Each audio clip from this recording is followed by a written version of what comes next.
pretty fascinating. So right here under a massive naturally cave rock next to the ocean, and I'm heading to the Thousand Steps. And here you'll see there's some water dripping. So eventually they will form.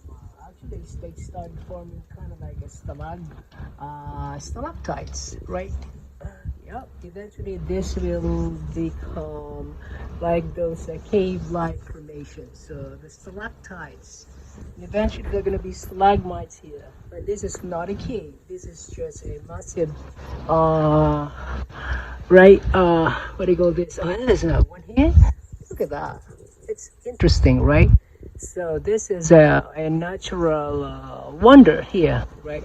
So there, eventually this will become, I guess, forming stalactites and stalagmites on the ground. So these are typical cave formations, but this is not a cave. As a matter of fact, there are already things forming, but they're dry. But this one is really, really dripping. All right.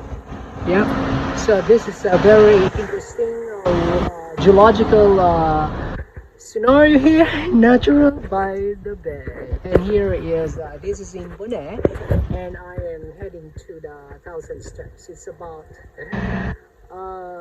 maybe 10 minutes walk from here. Right. I've been walking for about almost 2 hours now. It's a pretty amazing day. Look at that. Yes, it's there's a water dripping. Of course, this is from the rock, from the plants upstairs.